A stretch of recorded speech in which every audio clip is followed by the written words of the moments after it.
So happily, many of you have already watched the video for the first half of the notes. Again, this is a short section, so the videos are going to be brief.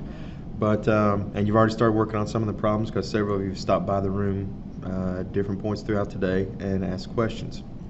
So I'm going to go ahead and finish up.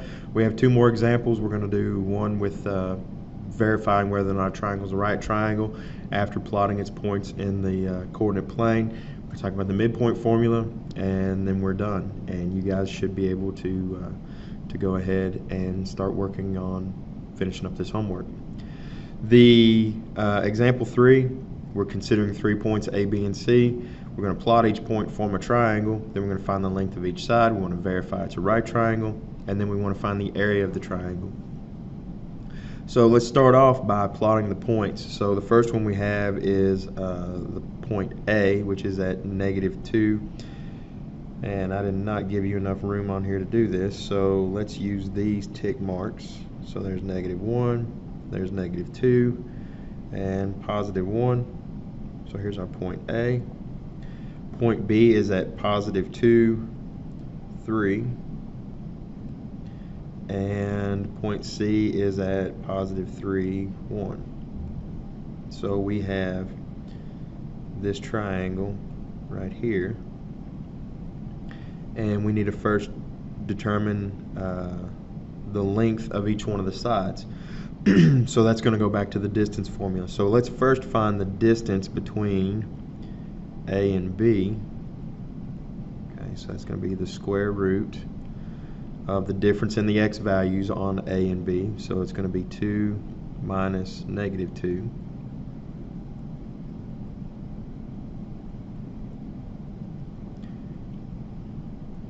And we're going to end up with 16 plus 4. So we get the square root of 20.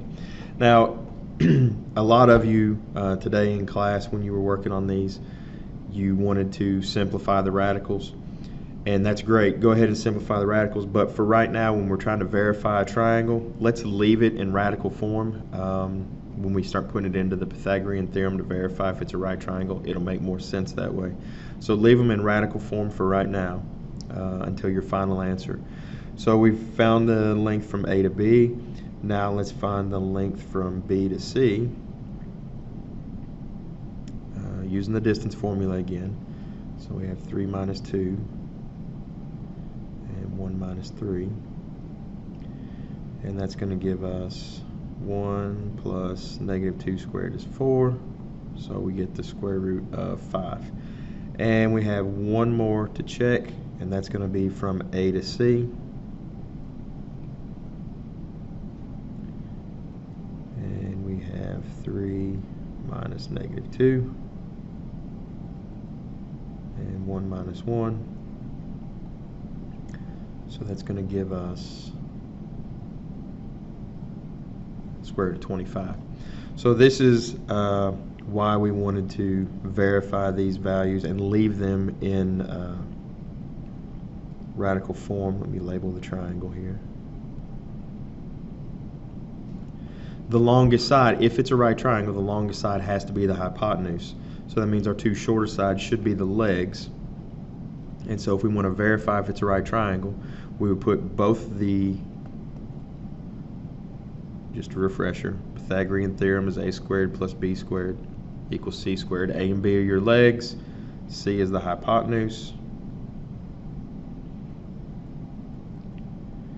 And we'll substitute in our values, and if we end up with a true statement, then we know it's a right triangle. If our statement is not true, if the two sides aren't equal, then it's not a right triangle. So let's put in our leg values. We have the square root of 20 and the square root of 5,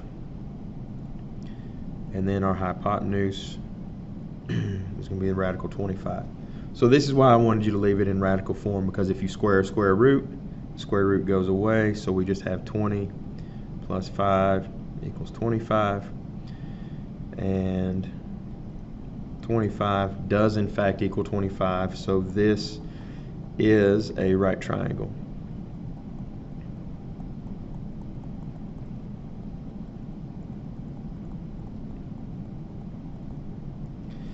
And then the last thing we need to do is find the area of the triangle. So since we know it's a right triangle, if I just kind of draw it out over here,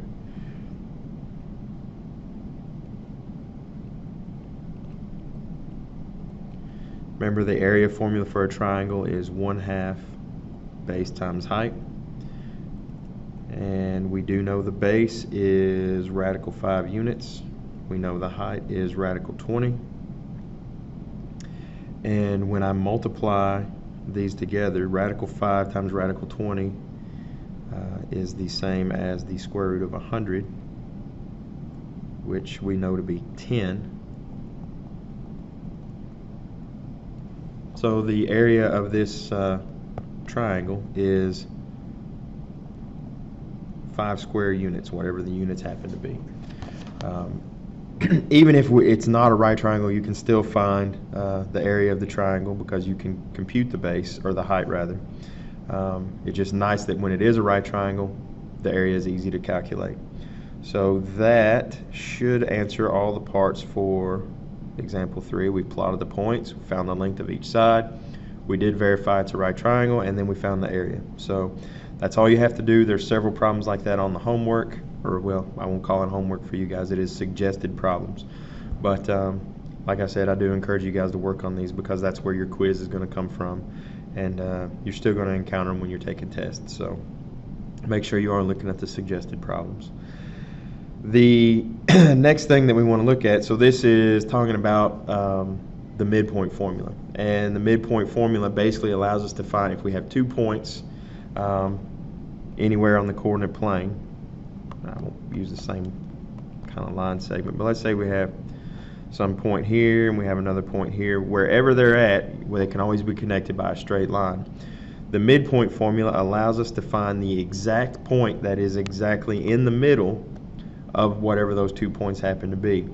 The picture you see on the screen right now is a proof of where we derive the midpoint formula from. So we've taken these 2 points, P sub 1 and P sub 2, and you can see we've broken this down into 2 right triangles to come up with the midpoint just through some algebraic steps. So really the midpoint formula is pretty simple to memorize. You just add the x coordinates of your 2 points, your 2 endpoints, divide that by 2, add the y coordinate of your 2 endpoints, divide that by 2, and you've got the midpoint.